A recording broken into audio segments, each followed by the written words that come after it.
Le Brésil était au menu du championnat du monde d'endurance le week-end dernier à Sao Paulo, et dans ce nouveau numéro de Track Limit dans lequel je suis avec Thibaut Villemont qui est de retour du Brésil, nous allons faire le débriefing de cette manche du WEC pour le retour, Thibaut, le retour depuis 10 ans. Ça faisait 10 ans que le WEC n'était pas venu sur cette piste d'Interlagos. Et Thibaut, tu nous le disais quand tu es arrivé sur place, il y a eu pas mal de changements depuis la dernière fois que tu es venu, notamment une piste pas forcément en très bon état selon les équipes et selon ce que tu as pu constater. Salut Pierre, salut à tous, oui tu fais bien de le noter. Effectivement, mon dernier voyage à Interlagos ça datait de 2014 et il y a beaucoup de choses qui ont changé dans le paddock puisque il y a eu quand même pas mal de réflexions au niveau des pit building et tout ça.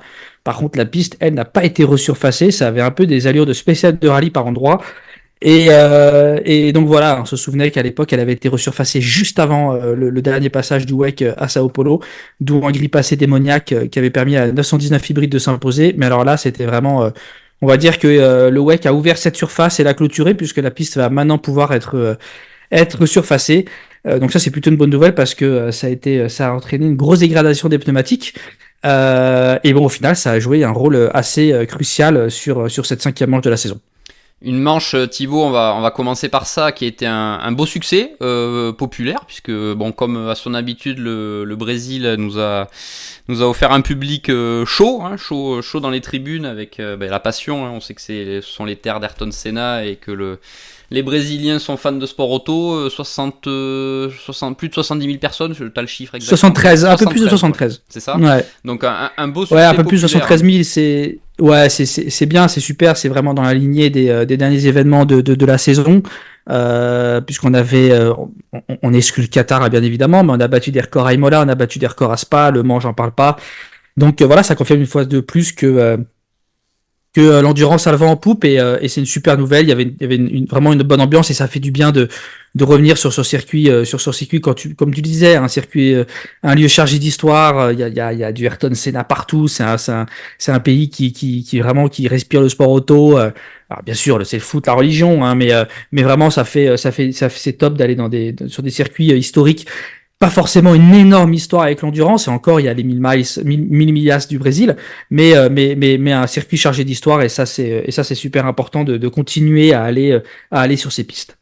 Et un circuit qui composait pour la quasi-totalité du peloton une nouveauté, donc il fallait appréhender cette nouveauté, ce nouveau circuit avec les voitures du règlement Hypercar et les voitures du règlement LMGT3, puisque hormis effectivement Toyota qui était là en 2012, depuis 2012 et après en 2014, pour la dernière venue du WEC sur ce circuit, voilà, il a fallu reprendre un petit peu tout à zéro, même pour les rares équipes qui étaient déjà présentes il y a 10 ans. Et au final, Thibaut, une course qui a souri à une marque qui était présente il y a 10 ans, Toyota, ouais. avec une GR 010, tu vas nous détailler tout ça, mais qui a globalement, avec la numéro 7 et la numéro 8, qui elle s'est imposée au final, mais qui globalement a dominé le week-end d'Interlagos, que dès les essais libres, on a compris que Toyota serait très très fort, notamment sur l'aspect pneumatique, Thibaut, c'est ça. Ouais, alors bon, même s'ils sont déjà venus entre 2012 et 2014, les règlements ont changé, les pneus ont changé, comme je disais, la piste a totalement évolué, c'est plus du tout la même. Donc ils n'ont pas vraiment pu s'appuyer, je pense, sur les informations de l'époque. Mais voilà, comme on le disait, la piste il y avait une grosse dégradation des pneumatiques et on sait que dans ce secteur de jeu, Toyota est clairement encore un ton au-dessus de la concurrence. Et c'est ce qui a fait la différence. En fait, David Fleury, directeur technique de l'écurie japonaise, nous expliquait qu'en fait, dès la deuxième séance d'essai libre, qui avait été assez longue, puisque la première séance avait été écourtée suite à l'accident d'Arnold Robin, ce qui a permis aux équipes d'effectuer vraiment des tests sur les longs relais. Dès la deuxième séance d'essai libre, le vendredi, Toyota savait qu'il serait en mesure de boucler la course uniquement avec des pneus médiums. Il y avait des pneus médiums et les pneus hard qui avaient été mis à disposition par Michelin au Brésil.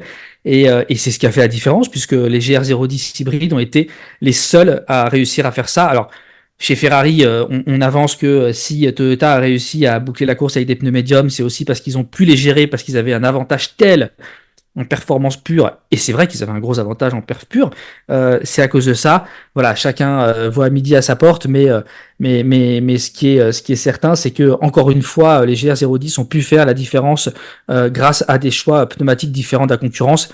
D'ailleurs, au passage, la concurrence qui a tout essayé, hein. On a tout vu, des pneus hard à gauche, des médiums à droite, même, ce qui était assez surprenant. Le contraire, uniquement des pneus arrière à droite. Après, il y a eu des médiums usés, des hard usés. Il y a tout eu. Ils ont un petit peu tous tâtonné, vraisemblablement aussi pour tenter d'enrayer la machine Toyota. Mais voilà, il semblerait que au Brésil, sur ce circuit, la Toyota avait l'avantage. Et juste pour parler rapidement de la suite, faut savoir qu'à Austin et à Bahreïn, ce sont encore des circuits où la dégradation pneumatique pourrait jouer un rôle. Et le Exactement. troisième circuit qu'on va visiter, c'est Fuji, où Toyota n'a perdu qu'une fois depuis 2012. Donc voilà, Toyota, je pense que Toyota a frappé un grand coup au Brésil, et Porsche et Ferrari ont compris que voilà, lors des 3 dernières courses, fallait vraiment qu'ils arrivent enfin, ça allait être très dur d'aller contrecarrer les ambitions de la firme japonaise sur cette fin de championnat, d'autant plus que Toyota, comme on le sait, a été très frustré, hein, par cette 92e édition des 24 heures du Mans qui aurait voire dû leur sourire et qui leur a tourné le dos pour des raisons sur lesquelles on reviendra une autre fois. Mais voilà, là, la Toyota a frappé fort pour la fin de saison.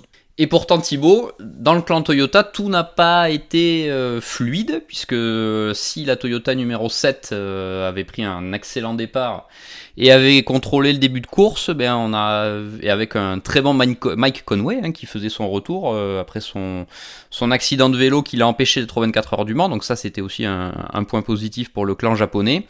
Mais au bout du premier tiers de course, hein, la Toyota numéro 7 a eu un souci, tu vas nous le détailler, mais qui l'a empêché, hein, clairement de gagner, puisqu'au final ils perdent environ 3 minutes, ils finissent à 1,23 au final, en 4ème position. Voilà, c'est un petit souci qui a empêché la 7 sans doute de gagner, hein, puisqu'elle était sans doute la plus rapide des deux Toyota. Oui, oui, hein, même les pilotes de la 8 le reconnaissent, hein. Ils avaient certainement un setup au vu du début de course et de la performance de l'écart, pardon, qu'a réussi à creuser Mike Conway sur Brennan Hartley. Clairement, la Toyota numéro 7 semblait avoir un net avantage. Mais voilà, au bout de, comme tu disais, ils ont eu un souci technique qu'ils avaient jamais rencontré auparavant. Ça touchait un capteur et la pompe à essence, et donc ils ont dû changer une unité de contrôle. Ça leur a coûté 3 minutes 27. Ils ont quand même réussi à revenir à la 4ème place, hein, donc c'est quand même très fort, alors qu'il n'y a même pas eu de régime de voiture de sécurité.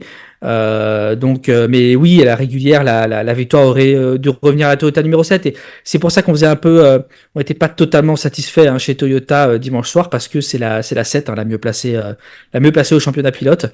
Et donc même Sébastien Buemi le reconnaissait avant le meeting et même après l'arrivée. Il nous disait de toute façon, maintenant, le premier objectif, c'est d'offrir le titre constructeur à Toyota. Et le second, ça va être d'aider les copains à aller chercher la couronne mondiale. Et voilà, force est de reconnaître que là, la 7 avait un petit avantage sur la voiture sœur en perf pure. Donc on verra ce qu'il en est à Austin. Et puis Austin, d'ailleurs, hein, pour la petite anecdote, qui est un des très rares circuits visités par le championnat du monde d'endurance depuis 2012, où Toyota ne s'est pas encore imposé. Donc ça va être intéressant, être intéressant de voir ça aussi. Ce sera une incertitude. Thibaut, tu parlais justement du championnat. On sait qu'au championnat, là, il y a une voiture qui impressionne depuis le début de la saison, parce que quand ils gagnent pas, ils sont toujours placés. C'est la Porsche numéro 6 du Porsche Penske Motorsport l'équipe complète le podium, hein. On vous rappelle derrière la Toyota numéro 8, puisque la Porsche numéro 6 de Kevin Estre, André Lotterer et Lorenz Vanthoor termine deuxième à 1,08, et la Porsche numéro 5 de Frédéric Makowiecki, Matt Campbell et Michael Christensen terminent à 1,15. Mais Porsche Penske Motorsport aurait pu, et surtout la numéro 6, Thibaut, hein, a connu un début de course presque catastrophique, puisque un contact avec la Porsche 963 numéro 12 de l'écurie cliente Team Jota a failli mettre à mal la belle série de la numéro 6. Sauf qu'au final, il termine deuxième, parce que stratégiquement, je pense que le travail a été très bien fait pour replacer cette voiture dans le bon wagon. Mais on n'est pas passé loin de la correctionnelle pour le trio Estre, Lotterer, Vanthoor. Ouais, exactement. Mais par contre, c'est comme tu dis, quoi. En fait, c'est tout l'inverse de Ferrari. À savoir que quand Porsche, s'ils gagnent pas, ils jouent placé. Et je discutais avec André Lauter après l'arrivée, ils ont un rythme de champion. S'ils gagnent pas, ils sont soit deuxième, soit troisième, au pire quatrième, comme au 24 heures du Mans. Et avec Mais les sinon, points ils sont doublés. toujours sur le podium. Exactement. Donc ils sont toujours sur le podium. Donc pour moi, ils ont été très forts vraiment dimanche, malgré, comme tu as raison de préciser, cet accrochage. Et cette régularité, cette capacité qu'ils ont à toujours scorer me laisse à penser que j'en fais quand même toujours mes favoris, moi, pour le titre.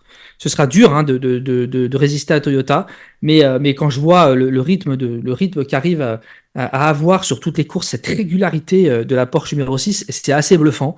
Donc voilà, moi je mets encore une pièce là-dessus et ouais, bravo à Porsche quoi. Clairement, hein, la victoire était hors de portée parce que Toyota était un cran au-dessus du lot. Mais bah ils ont fait quoi? Ils ont fait le dos rond et ils sont allés chercher les gros points et c'est ce qui fera la différence, on le sait. En fin de saison, clairement. Donc voilà, je me répète, j'en fais encore ma favorite pour le titre de champion du monde. Bah Thibaut, 22 points d'avance sur la Toyota numéro 7, sachant qu'il y a encore la Ferrari numéro 50 qui est intercalée entre les deux au championnat. C'est sûr que bon, même si ça fait pas tout, hein, c'est 22 points d'écart, on commence déjà à être pas mal au niveau matelas d'avance, hein. Bon, sans dire que la Porsche numéro 6 peut commencer à gérer. Il y a quand même un petit joker encore à aller griller si pour la Porsche numéro 6 ça, voilà. en cas de course encore très disputée dans les prochaines manches quoi. Mais petit hein, le Joker, hein, parce que Oui, les oui, deux oui, bien sûr. prochaines manches, elles rapporteront 25 points au vainqueur, plus 1 point pour la pole. À Bahreïn, c'est 38 points, plus 1 point pour la Exactement. pole. Donc je crois que si je fais les calculs sont bons, c'est à peu près 91 points encore hein, qu'on peut aller chercher. Donc voilà, comme tu dis, ils ont éventuellement un petit Joker. Mais de toute façon, le petit Joker, aujourd'hui, quand je vois le rythme, enfin ce qu'ils font depuis le début de la saison, encore une fois, ils en auront peut-être même pas besoin. Donc oui, moi c'est vraiment dans le clan Porsche, dimanche, on avait le sourire. On avait le sourire. Toyota était hors de portée, mais ils font encore un double podium avec la numéro 6 qui est devant. Donc chapeau encore à l'équipe allemande et à ses pilotes qui ont fait un boulot remarquable. Voilà, la 6 n'est pas plus perfo que la 5, et elle a aussi plus de réussite. Mais il en faut. Il en faut, ah bah toujours, hein, ça c'est certain. Mais non, Porsche a fait une super opération au Brésil, ça y a rien à dire là-dessus. Et aux États-Unis, entre guillemets, chez Penske, je pense ils auront à cœur de briller à Austin. Donc voilà, ça va. C'est sûr que plus les courses vont passer, plus les concurrents, s'ils conservent ce rythme, vont devoir s'inquiéter. On reste dans le clan Porsche rapidement, Thibaut, sur le Hertz Team Jota, bon, qu'on a vu malheureusement impliqué dans cet accrochage entre les deux voitures en début de course. C'était Will Stevens et Lorenz Vanthoor. Hertz Team Jota qui finit 7ème avec la 38 pour une fois, puisque la 12 donc a été largement retardée. Honnêtement, la 12, je pense même qu'elle a été plus rapide. D'accord. Ouais, ils ont été étonnants. Donc maintenant, il y a Will Stevens qui fait, en tous les cas, le collège des commissaires a jugé qu'il avait fait une erreur lors de son accrochage avec Lorenz Vanthoor, donc ils ont été pénalisés. Et puis en fin de course, il y a Callum Ilott qui va encore taper. Alors moi, Callum Ilott, c'est un super pilote, il est super rapide, mais ça commence à faire beaucoup quand même. Hein. Ça commence à faire beaucoup de petites erreurs. Et voilà, ils ont encore perdu des points précieux. De toute façon, ils jouent pas le titre. Si, ils jouent le titre au classement équipe. Voilà, c'est ça. Mais ils ont encore fait un boulot extraordinaire chez Team Jota. Et moi, j'ai même eu l'impression qu'ils étaient plus forts que Porsche Penske dimanche dernier. Donc voilà, en tous les cas, je pense que Cadillac a dû se frotter les mains parce que je pense qu'avant la prochaine manche, Cadillac devrait officialiser hein, son partenariat avec Team Jota pour l'année prochaine.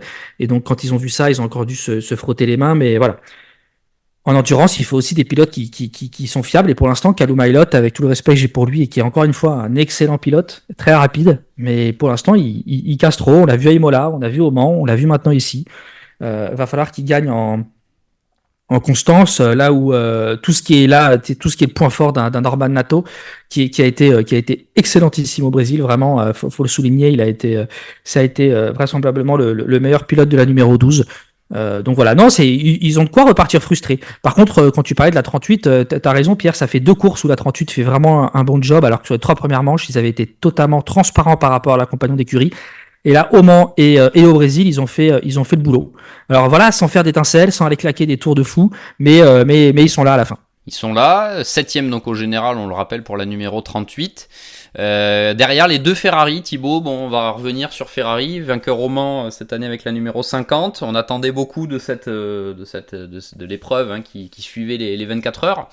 Bon, Ferrari un petit peu en dedans, on va dire ça comme ça, Thibaut, ou tu as une analyse un petit peu différente? Non, clairement. Déjà, alors, on a l'impression que c'est un peu un scénario copié-collé de l'an passé. Vainqueur au Mans, et puis la course après, ils se prennent une grosse fessée. Ah oui, tu appelles ça grosse fessée quand même. Ouais. Non. Au Brésil, c'est une grosse fessée. Donc après, il faut. Ferdinando Calizzo, lui, clairement, accuse Toyota d'avoir caché son jeu depuis le début de la saison. Maintenant, ils sont arrivés avec un nouveau package, un kit Evo. Donc, normalement, quand on arrive avec un nouveau package, la voiture est alignée sur la meilleure LMH. En tous les cas, on a su globalement assez rapidement qu'ils n'allaient pas jouer devant. Hein. Même eux, ils l'ont dit en arrivant, avec la BOP au place, avec le kit surtout, qui découvre encore. Hein, ils doivent encore aller chercher, en extraire un peu davantage. On les attendait pas. Après, voilà, ils ont été clairement, ils se sont battus avec Porsche. Porsche était quand même un ton au-dessus, mais là au Brésil, Ferrari n'était que la troisième force du plateau et encore. La Cadillac a eu des soucis, on y reviendra après. Mais oui, pour moi c'est une déconvenue, enfin c'est une déception. Après le Qatar, ils sont passés à côté. Imola, ils auraient dû gagner, erreur de stratégie. Spa, la course a été ratée quand ils étaient en tête. Voilà, ils espèrent encore réussir à renverser les choses, en renverser la vapeur en leur faveur. Mais ouais, je suis pas très optimiste quand même. Ils gagnent le Mans et là, ouais, ils prennent. C'est dur. C'est dur. Clairement, ils étaient pas dans le coup. On les a vus comme beaucoup, hein, tâtonner avec les pneumatiques. Donc bon, voilà, ils étaient un peu désabusés dimanche dernier. Voilà. Après, chacun a sa lecture de la course. Il y en a qui disent que c'est Toyota qui était trop rapide, d'autres Ferrari qui était trop lent. Donc c'est un peu, comme on le sait, un jeu de dupes, hein, puisqu'en plus maintenant on a eu le premier warning, hein, la première réprimande pour avoir parlé de BOP lors d'une interview, hein, amende en sursis de 10 000 euros qui a été infligée à Rob Le Pen, le directeur du Toyota Gazoo Racing. Donc voilà, on va pas se mentir, hein, quand on lit à demi-mot, Ferdinando Canizo, il accuse un peu la BOP d'être trop avantageuse pour Toyota et Toyota même d'avoir floué les instances. Encore une fois, nous c'est ce qu'on dit à chaque fois, c'est très compliqué à interpréter ces chiffres de BOP. Oui, on n'a pas nous, on n'est pas ingénieur, hein, on le rappelle à chaque fois. C'est sûr. Voilà, et puis non mais même tous les éléments non plus qu'ont les instances. Mais même les constructeurs les ont pas. Donc voilà. Après, jusque là, on peut pas dire que Ferrari, malgré, allez, on retire Spa, hein, ou oui, ils avaient peut-être des raisons d'être un petit peu énervés. On va pas les plaindre, hein, sur ce qui s'est passé jusque là cette saison et notamment sur le scénario des 24 heures du Mans. Ils sont pas à plaindre. Non, Imola, c'est clairement eux qui perdent la course, hein, très clairement. Et voilà, complètement. Et puis, c'est très différent. On peut pas non ça plus. C'est aussi une question de décision hors circuit. C'est une question est-ce qu'on relance la course ou pas. Bon, à cet instant-là, Ferrari est en tête, ça leur sourit pas. Si ça avait été Porsche ou Toyota dans la situation, ils auraient sans doute été aussi, je pense, un peu agacés de cette non, décision. c'est ça. Et puis après, voilà, on peut pas dire que la BOP est parfaite quand on gagne et la pointer du doigt quand on gagne pas. Heureusement que ça tourne un peu. Et puis j'espère même voir Cadillac gagner rapidement. Mais bon, voilà. Après, il y a eu, je crois, la 51 qui a écopé d'une pénalité. Il y a eu deux stratégies pneumatiques un petit peu différentes sur les deux autos. Donc c'est un petit peu ce qui a fait la différence entre les deux. Mais voilà, en l'occurrence, c'est la 51 qui est arrivée avant la 50, ce qui est très rare, hein, d'ailleurs, faut le souligner. Mais non, ça a été un week-end globalement oublié pour Ferrari, qui espère être plus performant à partir d'Austin. On verra ce qu'il en est, mais de toute façon, quand on s'appelle Ferrari et qu'on a eu les résultats qu'on a eu jusque-là, une course non terminée sur le podium, globalement, c'est frustrant. Donc, Tu parlais de Cadillac, Thibaut. Cadillac, bon, sur le classement final 13e, ça méritait clairement mieux après un souci technique. Ouais. Cette Cadillac, elle a quand même été là en début de course et continue à... C'est ce qu'on voit. Bon, aux États-Unis, on sait que la voiture est devant, même si effectivement l'opposition n'est pas du tout la même entre ce qui est en WEC et ce qu'il y a en IMSA. Mais moi j'ai vraiment été agréablement surpris par la perfo de la Cadillac, mais un peu comme au Mans, la voiture était un peu dans le coup avant un souci également technique qui était une histoire de plancher, je crois, Thibaut, c'est ça, un plancher qui a fait perdre beaucoup de temps dans la dernière partie de course au Mans. Bon, là c'est encore la technique qui empêche Cadillac de sans doute signer un top 5, je pense clairement. Ouais, là c'est l'erreur humaine même. C'est l'erreur humaine, la roue avant droite mal mise au moment du ravitaillement. Il y a un moment, c'est Alex Lynn qui freine, il a l'impression que ça grince. En fait, non, c'est juste tout simplement la roue qui a été mal mise. Donc, il a dû s'arrêter pour la remettre. Et aujourd'hui, les écarts sont tellement faibles que ça a fait voler leurs espoirs. Voilà, donc là, il était obligé de s'arrêter tout de suite. Il n'avait pas vraiment le choix. Et ouais, c'est frustrant parce que la voiture, elle est là, quoi. La voiture, elle est là. En perf, elle est là. Comme au Mans, comme tu disais, elle est là. Et il leur manque cette année en WEC, ils ont toujours pas un podium. Et voilà. Moi, quand je vois ces perfs et que je vois que Porsche a déjà gagné, ils ont le potentiel de gagner. Et encore, bravo à eux parce qu'ils avaient qu'une seule voiture contre deux, donc ils peuvent pas, ils peuvent pas emmagasiner autant d'informations que la concurrence. Lors des essais libres. L'année prochaine, Jota, heureusement, en aura 2. Mais ouais, je suis un peu frustré pour eux et on les sent frustrés, agacés parce que comme le disait Alexine dans l'interview qu'il nous a accordé, le package il est là, les pilotes ils font le job, ils arrivent juste pas à aligner les bonnes planètes sur un week-end. Là ils font, je crois, leur 4e top 4 consécutif en qualif. Donc ceux qui prouvent la perfo de la voiture, très clairement. Voilà. Après, ce qui les agace, c'est qu'ils n'arrivent pas non plus à retrouver cette perfo en course. Ils sont toujours plus perfo en qualif qu'en course. En course, le rythme, il vient petit à petit. Et c'est vrai qu'on l'a aussi également vu au Mans. En début de course, elles ont été un petit peu discrètes, les Cadillac. Et après, elles sont revenues dans le jeu. Mais on sent qu'il manque pas grand-chose. Vraiment, il manque pas grand-chose. Et c'est pas... ils sont là, c'est pas une question de BOP, c'est pas une question de... Voilà, c'est, je pense, juste une question de réussite et de capacité à tout aligner. Ils auront à cœur de briller à Austin sur les terres, en terre américaine. Mais je serais pas, honnêtement, quand je vois les perfs, je serais pas surpris qu'ils en gagnent une à la fin de saison. Et vraiment, je leur souhaite. Je leur souhaite parce que ce serait un juste retour des choses. Donc voilà, on peut voir toujours le verre à moitié vide ou à moitié plein. Et là, ce qu'il faut garder en tête, c'est quand même, ils sont toujours là au niveau perf et ce sera très intéressant de voir ce que ça donne à Austin. Thibaut, le top 10 de la course est complété par Peugeot, BM et Alpine. Alors, tu vas peut-être me contredire. On a beaucoup entendu parler de Peugeot aujourd'hui. On est le 18 juillet, Thibaut, quand on enregistre ce podcast. Mais c'est un peu le jeu des chaises musicales, puisque, nous, on vous l'avait annoncé un petit peu en avance. Mais effectivement, Nico Müller, qui est encore équipier de Jean-Éric Vergne et Mikkel Jensen jusqu'à la fin de la saison, donc a pris la 8e place au Brésil, mais le départ a été annoncé et nous l'avions indiqué en avance et Peugeot a confirmé le départ de Nico Müller en fin de saison. Et Peugeot a aujourd'hui confirmé la titularisation de Malte Jakobsen qui était jusque-là pilote de réserve. Thibaut, moi cette 8e place de Peugeot, même au vu du déroulé de la course, ça m'encourage. Alors, je sais pas si tu as la même sensation, mais pour une fois, j'ai enfin vu la Peugeot un peu plus dans le paquet. Je dis pas qu'elle est encore au niveau des trois forces majeures, voire des 4 même, puisque faut quand même inclure la Cadillac dans le peloton de tête, mais on a senti un petit rapproché quand même. Je sais pas si tu as un petit peu cette même sensation et si tu as eu des retours de l'équipe qui allait dans cette direction. On va pas se mentir, quand on est arrivé au Brésil, c'était un peu la tête des mauvais jours chez Peugeot. C'est sûr que la déculottée des 24 heures du Mans n'a pas participé au bon moral des troupes. Après, comme le disait Olivier Jansoni, ils se sont réveillés le dimanche matin, ils ont réuni l'équipe et ils ont un peu déterminé contre qui fallait se battre. Et c'était effectivement Alpine, BMW et Lamborghini, je crois. Donc ils se sont fixés ça comme objectif et ils l'ont fait. Alors c'est pareil, c'est encore une question de verre à moitié vide ou à moitié plein. Moi je suis très déçu parce que le programme il commence à avoir de la bouteille et ils sont toujours pas là. Moi, ça m'agace et on peut pas dire que c'est qu'une question de BOP. C'est pas qu'une question de BOP, il faut arrêter. La Ce voiture que dans le clairement secteur nous 2 avait avec... dit Stoffel Van Dorn à l'issue des 24 heures du Mans. Oui, exactement. Donc il y a autre chose et on l'a vu, hein, la voiture est en délicatesse dans le deuxième secteur, c'est le secteur où il faut du grip mécanique.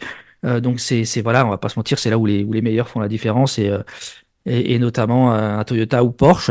Et là-dessus, il va leur falloir bosser. Donc moi je suis frustré à cause de ça parce que au vu du nombre, voilà, au niveau, le programme a été lancé maintenant en 2022 et on est en droit quand même d'attendre un petit peu mieux. Maintenant, voilà, quand on sait ce qui s'est passé au Mans, on se dit, oui, au moins ils ont fait de la course, c'est ce qu'ils disaient à l'arrivée. On s'est entre guillemets amusé. Alors oui, ils préféreraient aller se battre avec Porsche, Toyota, Ferrari, voire Cadillac, mais pour l'instant ils en ont pas ils en ont pas la possibilité. Donc ils se sont battus avec les autres et dans leur, on va dire dans leur course à eux, voilà, ils s'en sont très bien sortis. Mais voilà, on attend plus, on attend clairement plus de Peugeot. Ce qui est sûr, c'est que les pilotes ont fait le job et l'équipe a fait le job. Ça, il y a pas à dire. Ils ont fait une bonne stratégie pneu au début, ça leur a permis de gagner pas mal de positions. Or, se frayer, grimper dans la hiérarchie sur un circuit aussi court, c'était pas forcément facile. Donc ils ont fait, voilà, ils ont fait tous les bons choix. Enfin, ils ont fait les bons choix. Le seul truc, voilà, la voiture manquait de rythme pour espérer aller plus haut. Et donc derrière Peugeot, pardon, BMW Team WRT et Alpine qui complètent le top 10. Bon, Thibaut, après la catastrophe du Mans, on va l'appeler comme ça chez BM, chez WRT, parce qu'avec le scénario, on vous le rappelle, la sortie de piste d'abord de la hardcar et ensuite l'accident dans la nuit de Dries Vanthoor avec l'épisode avec Robert Kubica. Bon, les 24 heures du Mans avaient été loin des attentes de Team WRT et de BMW. Bon là, 9ème place, mais une course. Enfin, moi, j'aime pas dire ça, anonyme. Mais malheureusement, c'est un peu moi la sensation, c'est une course transparente, ouais. Quoi. C'est un peu ça. Anonyme, ouais, complètement. Ouais. T'as raison, c'est le terme. Moi, je suis déçu. Voilà, c'est un petit peu mes deux déceptions, je pense. Même si voilà, Peugeot, on vient d'en parler. Moi. BM, WRT, une voiture qui a déjà une saison dans les pattes en IMSA. Je reconnais que j'en attendais mieux. J'en attendais mieux et pour l'instant, je reste un peu sur ma faim. Voilà, ce que nous disait Vincent Voss, ça prend gentiment et sans que ça prend. C'est trop long à son goût. Faut dire qu'il est plutôt habitué à enchaîner les victoires en GT3. Mais il est assez confiant sur le fait que la mayonnaise est en train de prendre. Donc, j'espère que ça va se concrétiser. Après, ce que nous disait, ils ont perdu beaucoup de temps en essai libre, notamment Robin Freins a eu un accrochage de mémoire. Je me demande si c'est pas avec Aluma Elot justement. Et en fait, il a cramé ses pneus, il a sauté sur les freins, il a allumé ses pneus, donc ils ont pas pu travailler comme il faut et emmagasiner toutes les informations qu'ils avaient parce que l'autre voiture a aussi des soucis. Donc bon voilà, c'était un grand saut dans l'inconnu pour eux, mais voilà, je reconnais que c'est un petit peu la course anonyme et comme on disait tout à l'heure pour Porsche ou Ferrari, c'est en fait Robin Freins nous disait honnêtement quand Ferrari quand Toyota ils sont pas là et on a pu le voir notamment au Qatar. Voire à Spa, quand ils ont pas la possibilité de gagner, bah eux ils arrivent et marquent des points. Et c'est ce que fait exactement aussi Porsche cette année. Quand ils sont pas là, ils arrivent à sauver les meubles. Et en fait, le problème avec BM, c'est que c'est tout ou rien. C'est ça qui est assez, hallucinant. À Imola, c'était assez encourageant. Puis derrière, c'était super. Voilà. Exactement. À Imola, c'était très bien. Au Qatar, ils n'ont pas du tout été là. À Spa, ils ont eu les deux voitures, c'était compliqué de voir parce que les deux voitures en plus ont été impliquées dans des accrochages. Au Mans, il y a eu ces deux accidents dont tu as parlé, mais avant, il y a quand même Dries Vanthoor qui fait le meilleur temps des qualifs et le rythme est pas déconnant, mais très très vite dans la course, les deux autos ont eu des soucis. Donc voilà, c'est on-off, c'est tout ou rien. Et c'est quelque chose qui peuvent pas se permettre. Donc on verra ce qu'il en est. À Austin, ça se trouve, on va voir la BM se battre dans le top 5, comme si ça se trouve, ce sera comme au Brésil. Mais en tous les cas, c'est sûr, c'est qu'il va falloir gagner davantage de constance. Et pareil, réussir à bien travailler sur tout le week-end. Mais voilà, en fait, en plus, on attendait tellement, peut-être un peu trop au final, de cette association BMW WRT. Sur le papier, c'est sûr. Qu'on reste sur notre fin. Mais comme ils l'ont expliqué à maintes reprises, hein, c'est pas du GT3, c'est de l'hypercar. L'implication du constructeur, elle est très forte. WRT n'a pas les rênes surtout, comme ils peuvent l'avoir en GT3. Donc voilà, hein, je dis pas que c'est la solution, mais peut-être qu'à un moment, BM, il va peut-être falloir qu'il s'appuie un petit peu plus sur l'écurie belge, peut-être qu'il leur fasse peut-être un peu plus confiance. Mais en tous les cas, cette année, ce qui est sûr, c'est qu'on prend l'IMSA Oudwek, la saison 2024 de BM, elle est quand même pour l'instant vraiment, vraiment terne. Il y a 0 podium. Il y a un moment, il va falloir aussi se poser les bonnes questions en interne. Le châssis, c'est le même que la Cadillac. Alors, il y a plein d'autres choses qui diffèrent sur la voiture, mais ouais, moi, c'est vraiment une déception. Mais comme je disais, peut-être que j'en attendais aussi. Sur le papier, c'est normal d'avoir des attentes élevées quand on s'appelle BMW, qu'on a gagné, on a déjà gagné au Mans, qu'on s'appelle WRT, qu'on a le palmarès. Exactement. Et qu'il y a les pilotes qu'il y a, Et certes, avec, comme tu le rappelais, la nuance, effectivement, d'un nouveau programme, d'une nouvelle catégorie à appréhender, le lien, effectivement, le constructeur, même si WRT est quand même habitué à ça, mais effectivement, c'est des paramètres qui peuvent être parfois limitants dans certaines circonstances. Peut-être que ça en fait partie aujourd'hui. Après, comme tu le rappelais, les pilotes n'ont pas été non plus exempts de tout reproche depuis le début de la saison. Là, non. Donc voilà, une fois que peut-être tout se sera mis en place, il y a aussi cette phase où on vous donne on va appeler ça des éléments de langage, mais il y a toujours cette phase d'apprentissage et d'appréhension pour une équipe, quelle qu'elle soit, que ce soit WRT, une équipe qu'on connaît parfaitement, mais sur le plan du GT3. Mais là, voilà, il faut s'habituer à la voiture, au championnat aussi. Il y a plein de choses à mettre en place. Oui, bien sûr. Bien sûr. Ça prendra peut-être effectivement cette saison, et ensuite en 2025, ça ira effectivement peut-être un peu mieux. On croise les doigts. Regardez, Porsche Penske l'année dernière, ça a été peut-être pour d'autres raisons. Ils ont été décevants. Ils ont été très décevants.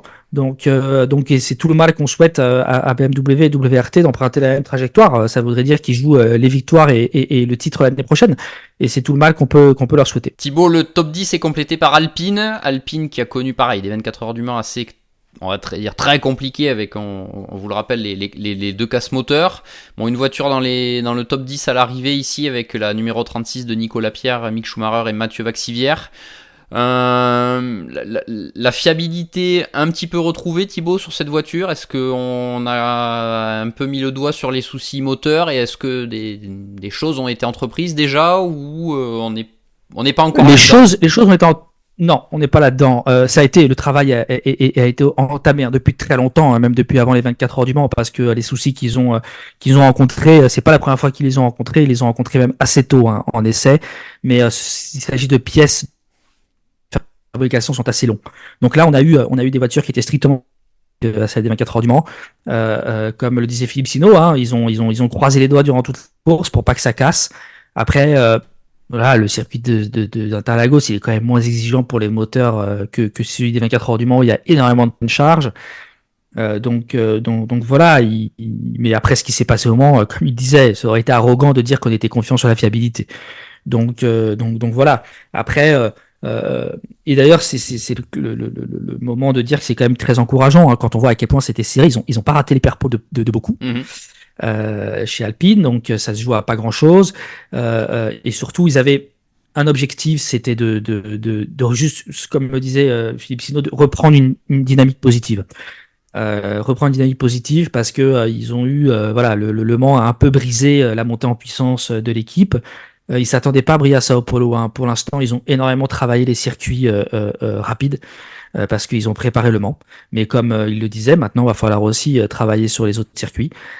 Austin, ça pourrait être compliqué parce que c'est pareil, c'est un circuit qui est en dégradation de pneus. Il va faire chaud, ça pourrait être dur.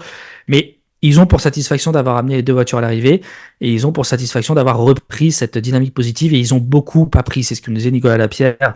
À force de tâtonner avec les pneus, la compréhension des différents types de gommes, ils auraient beaucoup appris. Donc maintenant, cerner les problèmes, c'est bien, les solutionner, c'est autre chose. Voilà, il semblerait, selon nos informations, que les premières évolutions moteurs arriveraient pour Austin. Donc ça, c'est une bonne chose pour eux. C'est déjà peut-être si ça solutionne les soucis de fiabilité, un souci qu'ils vont pouvoir mettre derrière de leurs épaules, si on peut dire. Voilà, ce sera derrière eux, on l'espère. Après, comme on dit souvent, quand on résout un problème de fiabilité, on est susceptible d'en rencontrer d'autres. Mais déjà, si voilà, exactement. Mais si déjà ils peuvent avoir ça derrière eux et peut-être se concentrer encore davantage sur la performance, voilà. On le sait, la voiture elle est perfo, elle a du potentiel, ils l'ont montré. Donc maintenant il faut, voilà, il faut essayer de maximiser tout ça et de travailler les circuits, voilà, qui requièrent autre chose que la vitesse de pointe, qui a aujourd'hui un atout hein, pour la 424, excusez-moi. Mais voilà, oui, c'est aussi quand même un petit point positif. On faisait pas la tête le dimanche soir. D'accord. On faisait pas la tête. Voilà. Ils sont conscients qu'ils sont pas au niveau des autres. Ils sont conscients que la fiabilité là s'est passée, mais voilà, ils ont eu peur. Mais après, Le Mans a été tellement dur à vivre pour eux. Les deux rideaux baissés alors que voilà, le soleil n'était même pas couché. C'était une bonne chose de rallier l'arrivée, encore plus de marquer des points et d'avoir montré un rythme qui n'était pas si déconnant malgré un circuit pas forcément adapté pour la voiture au moment où on se parle. Thibaut, on a fait le tour du top 10. Il y a deux marques encore dont on n'a pas parlé. On va d'abord évoquer Isota Fraschini, qui avait fait donc des 24 heures du Mans très, très encourageantes avec la voiture à l'arrivée sans aucun problème technique. Bon là, malheureusement, c'est un problème technique qui a mis fin à la course de la voiture, un souci moteur. Bon, c'est pas non plus dramatique, mais peut-être un tout petit pas en arrière pour le constructeur. Et en plus, Thibaut, on a vu avant la course des 6 heures de Sao Paulo, pardon, qu'il y a du changement en interne avec le départ de Claudio Béraud.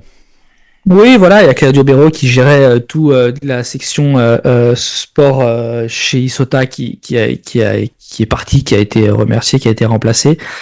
Ça bouge pas mal en interne en ce moment. Mais voilà, après, sur le sportif, c'est vrai que, encore une fois, hein, de toute façon, ils peuvent pas jouer. Hein, ils peuvent pas jouer, ils n'ont pas le potentiel pour le moment, en tous les cas. Ils ont fait un bon Le Mans, sans trop d'erreurs, pas de soucis de fiabilité. Bon, bah là, comme tu dis, c'est le moteur qui a lâché. Donc c'est dommage. Après, je sais pas trop. Moi, surtout, je suis assez, on va dire, inquiet, si on peut dire, pour l'an prochain, parce que aller, aller chercher le budget pour amener deux voitures, puisque c'est dorénavant obligatoire, mettre des pilotes reconnus derrière le volant et mener à bien des séances d'essai, parce que c'est pas avec leur programme d'essai qu'ils vont progresser, puisque leur programme d'essai il est nul. Voilà, je sais pas trop ce que va donner la suite de programme. Maintenant, de toute façon, ils roulent dans leur propre catégorie, hein, on peut dire. Hein. Ils sont entre les hypercars et les LM GT3. Donc, à partir du moment où ils ont un problème moteur, bah voilà, c'est dommage. Après, en tous les cas, les deux pilotes Silver, on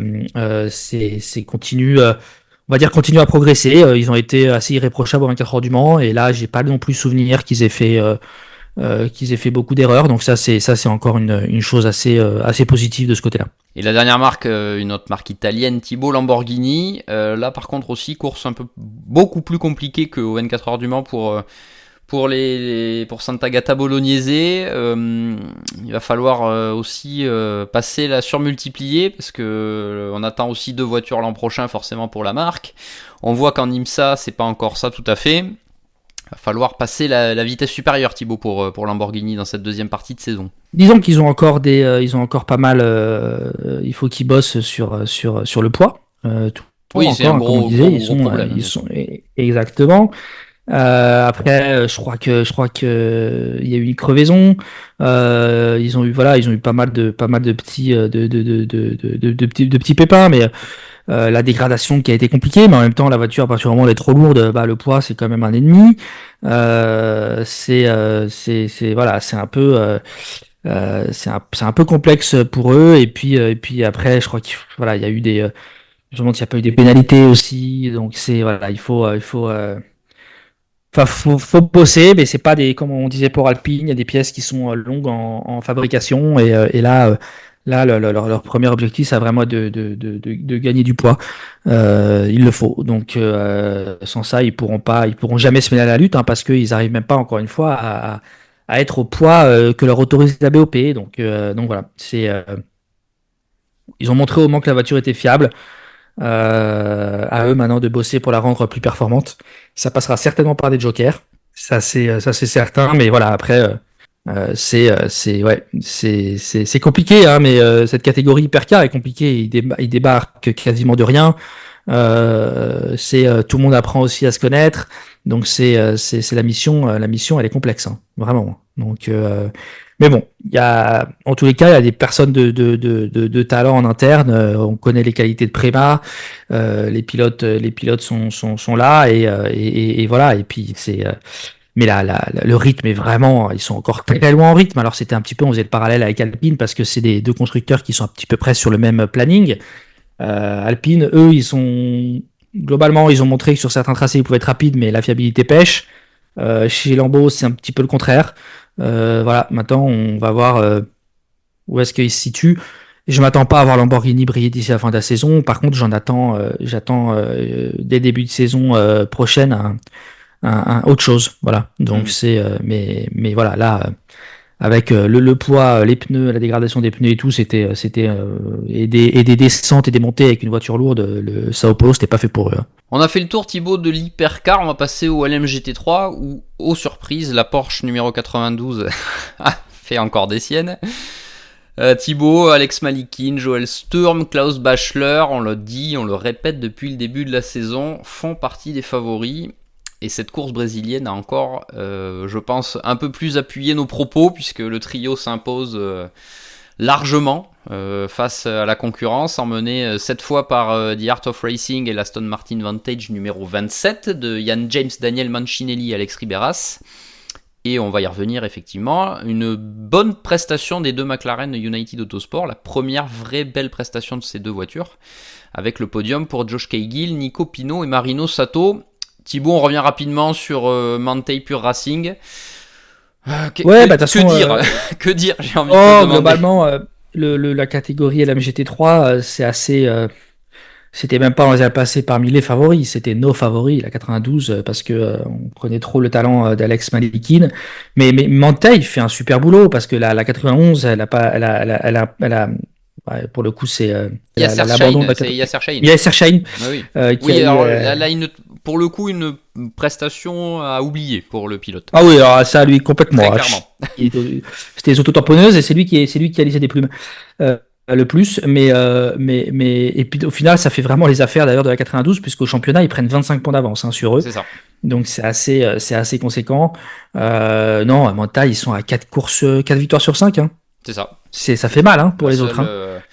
Les seuls qui ont réussi à briser cette série, si on peut appeler comme les résultats depuis le début de la saison en LMGT3 une série en LMGT3, tant la domination de Manthey est forte, c'est WRT, on rappelle, à Imola, avec la numéro 31 qui avait gagné avec Farfus et Gelael et Lung. Donc oui, c'est sûr que Manthey, victoire au Qatar pour la 92, ensuite on a les 2 victoires consécutives à Spa et à Oman pour la 91, et re-victoire pour la 92 ici à Sao Paulo.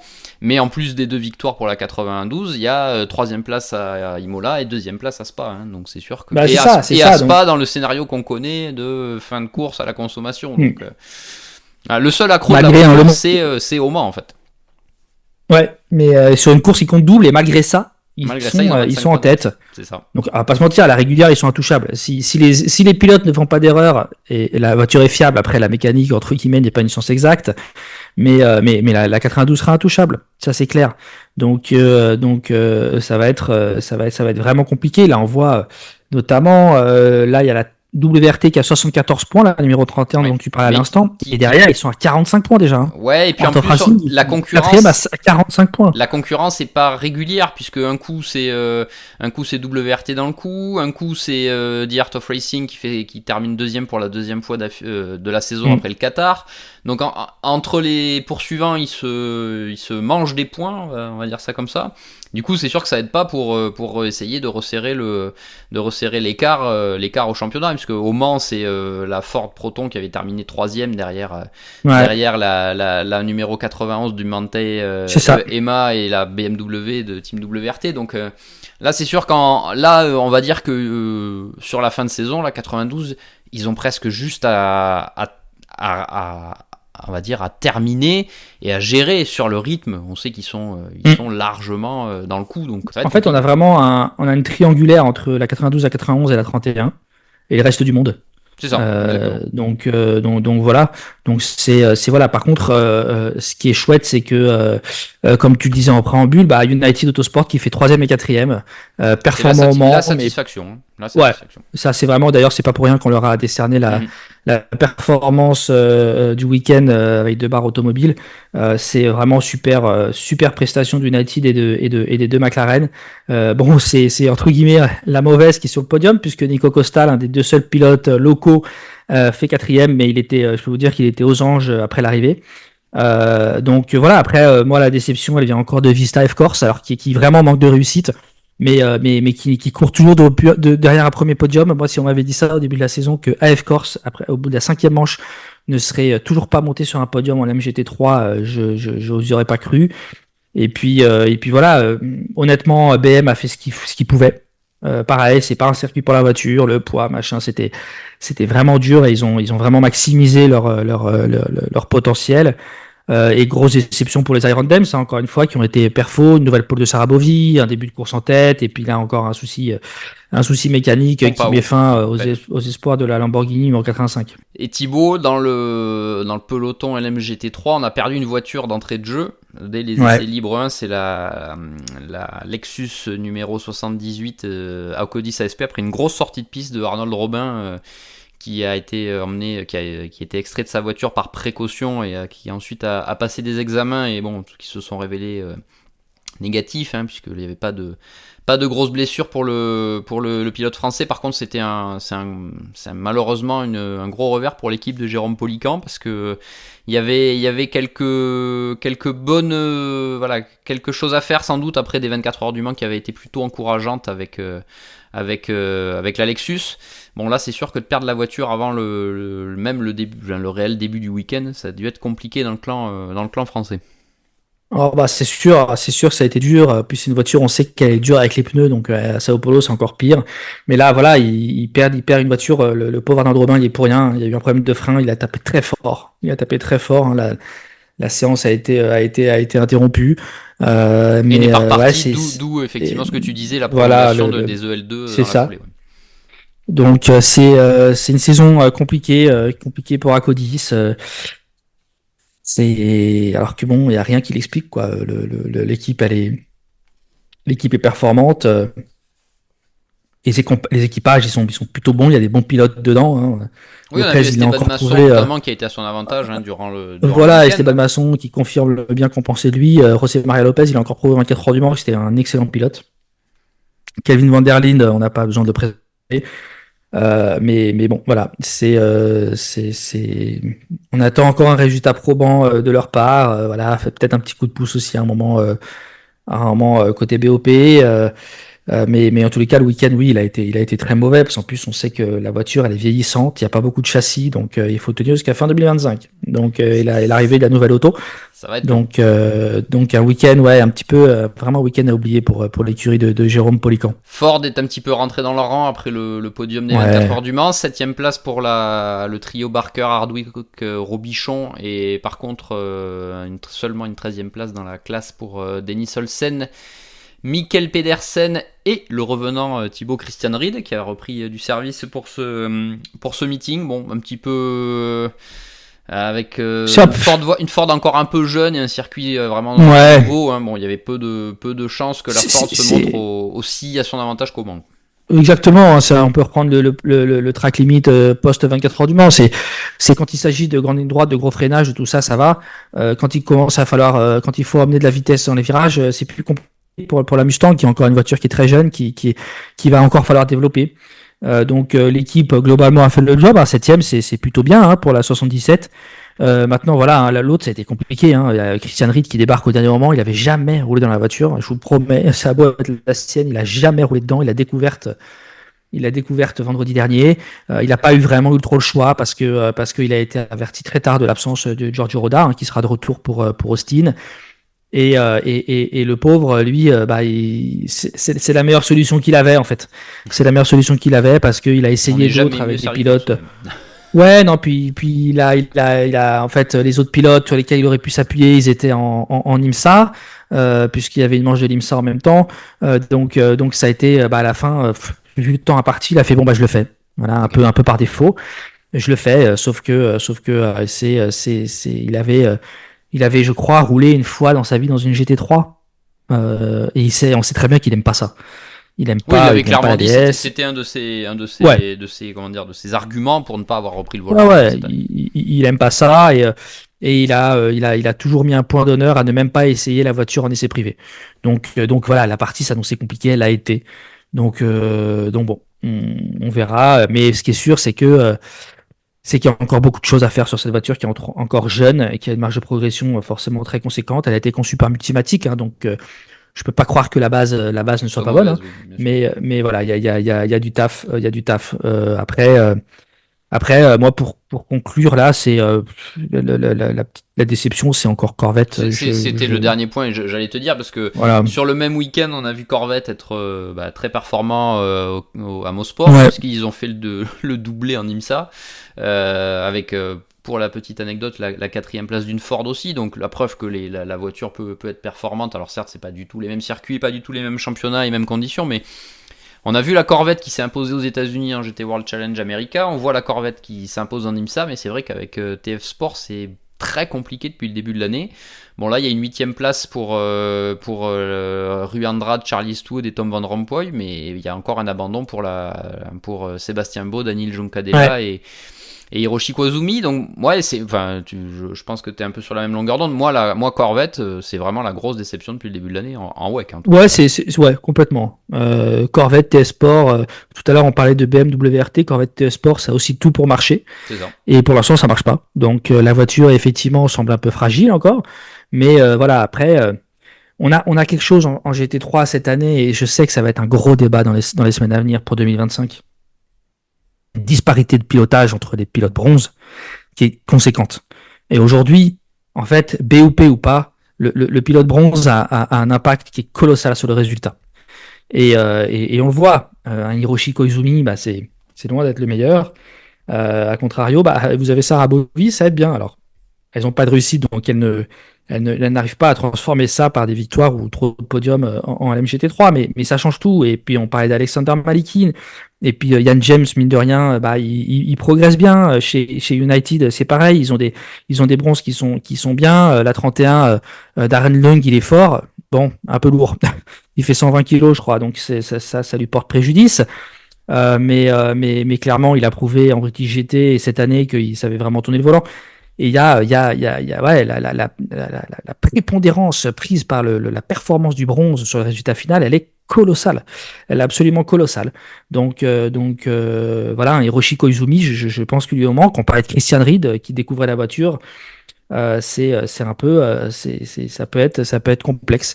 Et en fait, ça va être là, je pense que pour 2025, les équipes vont se mettre à la chasse au bon bronze. Donc c'est le cas tous les ans, mais là j'ai l'impression que ça va être encore plus important cette fois-ci. Ouais, c'est certain. Certain, encore une fois, l'hiver et le marché des transferts, si on peut reprendre une expression plus footballistique, va être animé, parce que forcément, comme tu dis, c'est un élément aujourd'hui majeur dans la performance globale Ouais. de l'équipage dans cette catégorie LMGT3, mais comme dans d'autres catégories où les pilotes bronze sont impliqués.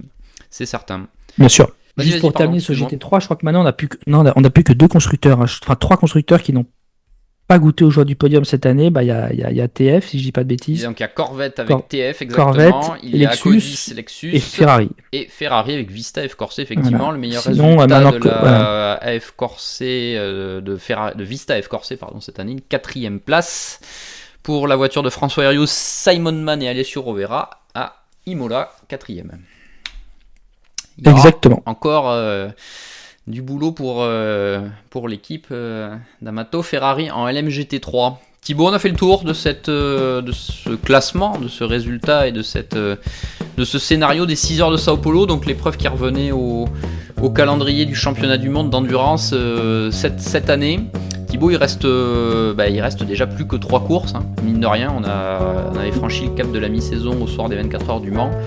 Là, 3 courses, ça va aller très vite, hein. On vous rappelle Austin, Fuji et Bahreïn. Austin qui est programmé le 1er septembre. Le 15 septembre, on aura Fuji, donc ça va être Ouais, quasiment dans la foulée. voilà, ça va être très très rapide et il va falloir bien gérer cet enchaînement pour les équipes, que ce soit au niveau humain et pour le déplacement et toute la gestion, la logistique, mais aussi au niveau performance, parce que là, à partir de maintenant, perdre des points, ça va être compliqué à récupérer. Et on vous rappelle la finale des 8 heures de Bahreïn le 2 novembre sur le circuit de Sakhir. Thibaut, merci pour ce bilan et ces analyses entre Hypercar et LMGT3 pour ces 6 heures de Sao Paulo. Évidemment, on refera on continuera nos débriefings des épreuves dans les prochains numéros de Track Limit pour le championnat du monde d'endurance. D'ici là, Thibaut, c'est un petit peu la pause pour les équipes et pour toi aussi. Tu vas être un petit peu en pause. Voilà, moi j'attaque l'annuel de l'Interfranc du Mans. C'est la pause estivale, mais le sport auto lui ne s'arrête pas puisque Laurent lui est en transit vers Hockenheim pour la manche du GT World Challenge Sprint, GT World Challenge Europe Sprint Cup ce week-end à Hockenheim. Donc évidemment il sera sur place et on vous fera vivre du mieux possible cette manche GT3 à Hockenheim. Thibaut, merci beaucoup pour ce numéro de Track Limit et on se donne rendez-vous très prochainement pour le WEC. Donc ça sera à partir du 1er septembre, on vous rappelle, pour la manche d'Austin. Et d'ici là, bonne pause à toi Thibaut. Merci à toi, merci à tous, à très vite.